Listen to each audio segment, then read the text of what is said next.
The Share Pickers Weekend Podcast with Justin, Paddy, Peter and Steve. The content of this podcast is not intended as investment advice. It is for information purposes only. People in this podcast may hold positions in the stocks they talk about. Do not buy anything based solely on a tip or recommendation. Please do your own research. Welcome to the Weekend Podcast. I'm joined by Paddy. Say hi, Paddy. Hello. Say hi, Pete. Hi, Pete. And Steve is not here. We are en route, ladies and gentlemen, from Blaenau Ffestiniog to the Snowdonia National Park. I think are we actually in the Snowdonia National Park now? Yes. We're actually in it. And the scenery is awesome, majestic. A little bit gloomy, a little bit grey, but that's not going to put us off, lads, is it? No. Enthusiasm there for the boys. Paddy struggles with enthusiasm. When are you enthusiastic, Pad? When am I enthusiastic? Yeah. There we are, that's the answer. He's struggling to think. I did say he struggles with enthusiasm. So, it's been... first of all, if you can donate to us, please do. You see a link on my bio there on Twitter and on LinkedIn, wherever you are, whichever social media platform you're on, it's there somewhere. Yeah, the link... What? Explain what? You haven't explained why you're asking for sponsorship. Well, asking for sponsorship to help people, support them with mental health issues. What are we doing? We're doing 10 Peaks Challenge. Paddy's live producing me here. I just assumed people knew Pad. Yeah, 10 Peaks Challenge. We're in Snowdonia. We're doing 10 peaks in a day. It's Saturday, 24th of September. It's 6:45 in the morning. We should be there at 7. We're a bit late. But we'll be the fastest, probably, boys. If there's I don't know how many people are there. It's just us, Pete. I think so, yeah. It's just only us. Yeah, no other maniacs want to do this time of day. There's the time of year in Snowdonia. It's starting to rain. All the forecasts. Turn that off. We don't need that on, Peter. It's affecting the sound quality. The content's cracking. We can't have sound quality be affected. Anyway, let's talk about the markets. It's been a dreadful week. All the indices, boys, hitting their lows. And it's hard work. It's been hard work for 18 months. And I just want to say, any idea why, boys, you think the markets were hitting their lows this week? Any ideas? Any answers? Any questions? Any answers? Anything at all, boys? Tories. Tories from Paddy, Pete? Inflation, interest rates. Yes. So Jerome Powell, head of the Fed, came out and he hiked interest rates by 0.75 of a percentage point, and he said he will go harder, faster, stronger. He doesn't care because he's got to bring down inflation. Thing is, boys, right? This is the thing. They have two things they have to look after, right? The Fed. This is most central banks. They have employment, growth as well, and stable prices. But to attain stable prices, they're going to have to raise interest rates and do QT, quantitative tightening, which affects employment. As yet, it hasn't affected employment, but businesses are starting to struggle. And if they struggle for a long time, they start laying people off. That's a lagging factor. It'll lag by 3 to 6 months, I say, 12 months even. Now, if we go back to when QE happened, quantitative easing, let me say, this has never happened before, first of all. This has never happened. We're in unprecedented times. Central banks generally ease, lower interest rates, do everything they can to stimulate the economy when we go into recession. They are doing the very opposite globally. All central banks are doing it, and I can't see this ending up very well. I mean, we're doing the opposite of what we should be doing. It's like Pete now, driving like a maniac on the way to Snowdonia. We see a sign saying, Araf, on the road, slow. And a big curve bend, and he's accelerating towards the bend. And we say, that says go faster, accelerate. No, Pete, it's not going to end well. Slow down, you crazy fool. And that's what people are saying to the Fed right now. They say, slow down. Take the foot off the brake, or the accelerator, you know? Yeah, the accelerator. The analogy fell down there. But, QE, it was like, I don't want to say the white elephant in the room, because people use that. It's like the erupting volcano behind you that no one's talking about. QE pretty much stimulated the entire market for 10 years. Right? That's why we had a bull market lasted twice as long, went up twice as much because of QE. Do you boys know how QE works? I'm going to try and make it entertaining for you. It's very boring, but I'll try to lighten the load of it. Do you know how it works, QE? Yeah. Go on, Pad. The government buys, or the Bank of England buys government bonds. Yeah. And what does that do? I have no idea. Sticks loads of money into the economy. Yeah, exactly. So what it is, it brings down interest rates. How does it do that? So the Bank of England... Which is the yield. Yeah, the Bank of England and the government, it's supposed to be independent, the Bank of England. It pretty much is, okay? So to stimulate the economy, first of all, they brought down interest rates. That means it was cheaper to borrow money for companies, all that stuff, cheaper to loan out money so they could grow and expand. And then QE, which no one talks about too much, is a little bit complex, is where the Bank of England just create money, just create it from nothing. You know this magic money tree they talk about? The Bank of England's got one of those buttons, just press a button and increase the supply of money digitally. And they go into the market, they go to pension funds, banks, and they buy government bonds and some corporate bonds off them. Now, what that does is huge demand for bonds, pushes the prices up, yields come down. That means the interest the government pay you to hold those goes down. And so, those pensions, banks, funds have lots of cash to bring to the market, but also there's not much money to save. You can't talk about saving money, someone putting money to bonds. Oh, here we are, watch out, slow down. So it pumps the economy like crazy. And the Bank of England put close to 900 billion into the system over the last 10 years. Now they're doing QE, the very opposite of that. They've stopped buying bonds. QT. They stopped buying bonds and they're going to sell that back into the market, which will push the prices down, yields up, everything gets more expensive, loans, stops growth. Now that's the secret sort of stuff that's going on in the background that no one really talks about, but really has a huge effect on the market. So I'm worried about the market right now because we are going into a recession, and the bank, rather than sort of put a bit of gas into the system, they're sucking it out. So your car's going to break down. We need a bit more petrol or fuel. They said, no, we're recycling it out. No, I need to get to the destination. So it's a bit worrying as to where this will all go. And the only thing I think is going to change the direction of the market is when the Fed and the Bank of England realise they've gone too far. Because remember, people were worrying and warning about inflation on QE from 2000. It's never been done before in the Western world. It's done in Japan, but they're worrying about inflation induced by QE way before it happened. And look what's happened. And inflation started because asset prices go up, of course, because all the money goes in the markets. There's lots of money sloshing around. It goes in assets. All asset prices goes up, and so that creates inflation. Now it's happened. It happened way before Ukraine kicked in, or that happened, and that exacerbated the problem. But the big fucking driver of that was QE. So it's the opposite of that now. So it's a bit worrying. The lag factor on what they're doing right now, no one really knows. Araf, Peter. So it's a bit worrying there. So hopefully the banks will reverse policy end of sort of maybe next year when they realise the economy is in the dumps. Because guess what? The Bank of England said, "Oh, we're now probably in a recession," as if we didn't know that. We knew that anyway. 2 quarters of consecutive contraction. Why don't we stay here? This is a nice place, yes. But there's no. You didn't stay in this little village pad. No, I'm not joking. Where we stayed, the people there were a bit odd.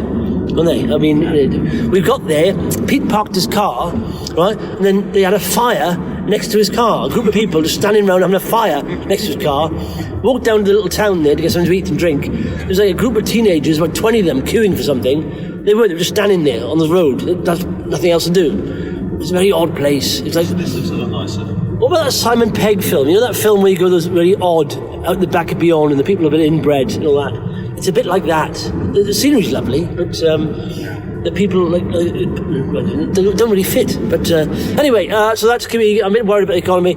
I think central banks have to reverse their policy because I think they're going to trash the economy. When they start seeing signs of that, which is a lagging factor, then they'll start reversing policy and the market will rally like crazy. So how do we know? The best way of telling, boys, right, if the market's going to reverse is look at bonds. I've never really paid too much attention to bonds. I've become a bit obsessed with bonds, and essentially bonds move first. So when the bond yields peak, that's the turning of the market. And as yet, they're not peaking. So keep an eye on bonds. When they start coming down the yields, the market will start rallying. Bonds move first, then equities. How many bonds have you bought? I haven't bought any bonds. No, there's no point at the moment because the bond price is going down. You see, the yields are going up. But if bond prices keep going down, it doesn't matter, does it? It's like having. It's exactly like having only a share of. Oh, that's nice. That's a nice little place. It's almost like having a share of a company that pays a dividend. You say, oh, you get a 5% dividend. Yeah, but the share price has gone down by 10%. So there's no point, unless you're in for long term. There's no point. So anyway, Biome. Pete, do you still hold your Biome? I do, yes. Do you, Pad? Yeah. Okay, I dumped my Biome, and I lost money on it.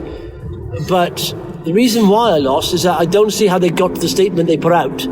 considering 6 weeks ago they were uber bullish on the second half this year, saying we expect significant revenue growth to happen this year because two of our biggest American customers, it's nice here, yeah. What is this place? We're staying in a bit of a dump. This place looks lovely. It looks like it's Christmas. Betty Coyd. It's all. Yes. Do you know why? That there at Royal Oak, we're trying to book that. It's all full up. You can't blame me for booking a dump. We got 3 double beds, boys. Well, it's 3 of us. You can't book a room for 3 of us if we share a bed. I don't want that. In hindsight, I would have done that, actually. Yeah. But let's be honest. The beds we've got fine, isn't it? The place is all right. It wasn't clean, but yeah, we got there. Like a ski village. It is like a ski village, isn't it? Yeah, Betsy Coyd, yeah. Ski resort, yeah. This is nice, yeah. So, bit of a tip, everyone. If you're coming to Snowdonia, try and book in Betsy Coyd, I think it's called, rather than Blanford Festiniog. Anyway, so... A bit of a tip. Yeah. So, Biome, I dumped. I can't hold stock in a company or I don't trust the statements of. They've gone from, on the 2nd of August, being uber bullish because their 2 big American customers have stocked up their inventory to sell their product, to now, it's not going to happen. Hang on, where's the inventory gone? Those big American customers had the inventory. You said I think the words was preparedness, their stock lines, their inventory, preparedness, ready to go to launch the products. Now it's not going to happen. Why is that? It's going to happen, or has it just been delayed? Well, apparently it will happen. They're saying now revenue will be significantly below. There's issues out there. I don't know. I mean, I just got so angry. I dumped a lot, lost a lot of money on that. But you know what? I've got a bit of cash now, and I'm happy with that position in this market because I think, on a positive side, you will never get a better return in your life than when a bear market turns to a bull market. You can double your money fast. I mean, within a week. When it turns. So keep nice to have a bit of powder, nice to have it dry, nice to get it going. In fact, do you want to talk about any more stocks? Because how many minutes you got, Pete? 5 minutes.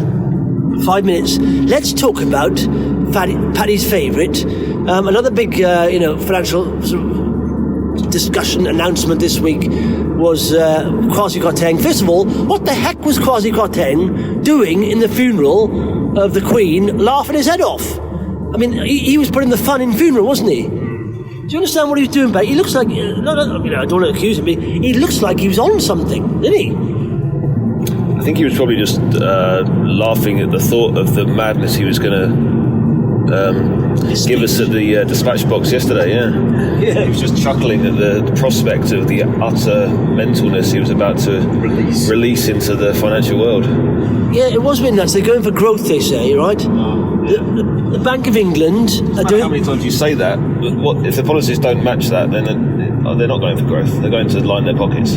Yeah, I fail to see how any of those policies are going to stimulate massive growth in the economy. I mean, if you look at stamp duty, the housing market's already overpriced. People can't afford houses. This will make it worse for people. I don't see how that's going to stimulate growth really too much. So it's very odd, isn't it? And the worrying thing is, pound now is sinking to an all-time low. Do you know why that is? Because essentially, the government get their income from tax. They've just really reduced all their tax thresholds, right? So it's like saying business, we're not going to take as much revenue now, we just don't want to. And the margins get thinner. So the government, the Bank of England PLC, or the government PLC, has become a bigger risk. So essentially bonds have gone up, bond yields have gone up because the government are going to need to get their money from somewhere. That's where they get their money from. If they're a shortfall, if they don't, if they're spending more, they take tax in, which they are on a consistent basis, they get money from bonds. But bond yields are shooting up. 2-year bond yields over 4%. That means government debt is seen as more risky now. And to get, and for people alone to give them money, it has to be a bigger reward. It's a bigger risk reward there. So it's not safe debt. Well, it is still sort of safe relative, but I mean, it's getting more risky. So is there any policies there, Pad, or Pete, in fact, you reckon there was a policy amongst those policies that would help growth? Didn't you say in the pub last night? Well, no, any tax cuts can stimulate growth, but they're very token, aren't they, this time? They're very small, so I can't see how it's going to do massively helpful, but it's something, isn't it? Yeah, so let's be a bit creative then, boys. If you were in government... right? You have to spin it around the other way, so think about Keynesian economics. The biggest stimulant of growth is government spending. They need to be spending more. So they need to be increasing taxes and investing in public services, that would stimulate growth. This is not stimulating growth. This is just lining their pockets. Yeah, I didn't see any hugely. They said we're going to do some earth-shattering policy. There's nothing creative there in my mind. Just tweaking little bits of policy. I just thought, why? It's the best you've got. Yeah, it's the best you got. I thought, why not do something creative? Like create a world centre where industry, businesses want to come. Where they want to be. And so invite big companies, cutting-edge technologies into our country. Give them incentives. Get people on the traineeships, apprenticeships in these companies. Really encourage these big corporations to come. So, and that none of that stuff there, was it? Just a little bit of tax cut here, a little bit of national insurance here. How is that going to stimulate growth? I'm just really worried about that. I think it's absolute nonsense. But here we are. But the thing is, Pad, do you know what annoys me? There's no opposition really cutting through saying, what are you doing? This is not innovative. This is just boring. And it's tweaking policies. I mean, the high rate of tax thing, people say you are playing to the rich now, the high rate of tax. I don't think there's that many super rich people have moved out of this country because they were paying that tax. It's not going to discourage people from being here. And you ask most billionaires, Buffett is famous for saying, tax me more. There's extra money I don't have. So I think what they should do with that is say to billionaires... They pay that tax anyway, do they? The rich people don't tend to pay the higher rate of tax because they would have offset it in all kinds of ways. So yeah, I think there should be a way of saying. Yeah, there should be a way of saying if you're earning a certain amount, above that amount, either you invest it into the local economy, or you're taxed on it. Full stop. Get some money coming. We need money coming in. We need to. What's the most innovative country in the world? Was it Singapore for a while? Was saying money was flooding into Singapore. That's the kind of incentive we need. Why? How can we get that? How can we get that? How can we get people, companies, businesses, all of this wanting to invest in Britain because it's the most attractive jurisdiction in the world to invest in? You get government support, incentives, all that kind of stuff. That's what we want, an inflow of people. What's that? Companies need people. Yeah. We need to invest in education. We need our people to be as trained as any other European country, or if not better, if we're going to compete with all these countries that we're now not part of the EU with. And they've done absolutely nothing to improve productivity in this country since we left the EU. So that would be where I would spend my buck, personally. Yeah, I'm not impressed with the government's amazing growth sort of strategy. Okay, anything else, boys, before we get there? How long we got? 8 minutes. 8 minutes. I'm not going to talk up to the clock because we're not on radio.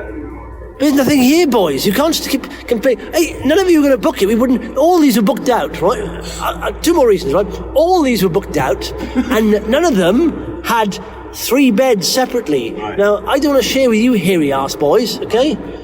I got up at 3 this morning. You don't want me, waking up at 3 in the morning. Hairy ass boys. And one other thing, boys, on a recommendation level, TV-wise, Paddy, you'd love this. I think Pete would love this as well. It goes in the archives. It's called, what's it called? The Spider's Web, Britain's Second Empire on Netflix. And it's excellent, and it shows you where the City of London got its power from. And essentially, the City of London, people think of London as a city, but the City of London is a jurisdiction unto itself. It's got its own police force. It's got the Lord Mayor, which is not City Khan. It's got the Mayor and Lord Mayor. The Lord Mayor is only elected by business people in the City of London. It's not by real people, and he's a peer in the House of Lords. So he's got a bit of pressure there. He can apply pressure. But it shows how the City of London became powerful, and it's so fascinating because when Britain was like a strong Commonwealth and sterling was the global currency, certain countries wanted their independence, started rebelling against Britain, and I think it came to a head in the Suez Canal, where I think it was Egypt said, we don't want to be part of Britain, we want to own the Suez Canal. And Egypt, whoa, slow down, Peter! Whoa, that means Crescent died then, you fool! But, it's not going to rain. It's peeing down with rain. What's going on here? This was not the plan, the weather forecast. I actually put it in capital letters on WhatsApp group saying, Peter, it's not going to rain. Nice. And now it's actually hammering down. Yeah. Not rain to Wales. Oh, please sponsor us, it's worth it. Anyway, so this is how the City of London got its power, right? Back in the day, it said Suez Canal rebelled against Britain. America refused to join in because they saw it as a bit of a way to get dominance in the dollar, because the dollar was creeping up. And then Britain, basically, the sterling started crashing, people pulling out with the sterling, and so the dollar became dominant. And then the bankers in the City of London said, I know what we'll do. we'll create like a euro dollar. So you can trade it in London. Now, the difference between the euro dollar and the dollar is there's no jurisdiction or regulation over trading the euro dollar. And they said, well, how do you get away with that? Because surely it's the law of the land. I said, no, we'll pretend it's traded in all these colonies, like Cayman Islands, all these places. There's loads of these. I think it's about 14 is there, something like that, around the West Indies. And so they did that, and they started competing with the actual dollar. And the Americans heard about this and said, hang on a sec, what are you doing with the euro dollar? Everyone's trading the euro dollar. I said, yes, because it's not regulated. I said, well, how? Because it's in the Cayman Islands. These empty buildings. Peter, slow down, you fool. So these empty buildings with just brass plates on the front of them, basically, there's no one inside them, but that's where officially it's been traded. But it's not. It's been traded in London. And so the Americans said, okay, well, let's trade our dollar through these havens. And so the Americans started using the City of London's illegal offshore tax havens to trade the dollar. And that's how the City of London became very powerful. Basically, by circumventing the law. So can you see here, right, Pad? That's how it became so powerful, City of London, on bent law, on breaking the rules. Yeah, Tories. And pretty much you can say the bankers now still do. They never. There's one line in that documentary, I haven't seen it all. The guy said, essentially, you'll never see a banker in the City of London get arrested for anything. You know, for basically white-collar crime, because they're protected, and they have to use that protection and offer that protection to international banks as well. And that's why it's still the biggest financial centre in Europe, and it's second only to New York. So it's still huge, it's still big, and that's the power. The power was built on crookedness, essentially. So look at that. Oh, see, boys, the rain has now stopped. We have, look at that, little tablecloths of mist across the top of the mountain there. Is that Snowdon, Pete? No. That's the biggest one I've seen so far. We're climbing all of these, aren't we? We're not doing all these. Listen, just going to finish off. If you can, please, donate £10, because I'm probably going to die. Okay? Look at the size of these things. How many of these do they build a year, Pete? We build a nice mountain every year, attract the tourists. We realised, we put the first one up, it was so popular, we build a mountain every year, non-stop, we finish it before Christmas, and then we all have a rest, and then all the tourists come up and chuck rubbish all over them. And do it for sponsorship. £10, please. Yeah, right, okay, listen, that's the criticism of my accommodation choice. At least we had an accommodation. Left to you two boys, that was a speed camera, Pete. Speed camera. That was a speed camera. It was with a little window in the back of a van. Please sponsor us to just cover the cost of the speeding ticket. It won't go to the mental health people and charity for suicide prevention. It go to Pete's speeding ticket. Oh, look at that lovely reservoir. I'll do a video now and send some videos of this on the thing. But thanks for listening to the Weekend Pod. Any further points, Pad? No. Okay, cheers, boys. Thanks for the input. The Share Pickers Weekend Podcast with Justin, Paddy, Peter and Steve. The content of this podcast is not intended as investment advice. It is for information purposes only. People in this podcast may hold positions in the stocks they talk about. Do not buy anything based solely on a tip or recommendation. Please do your own research.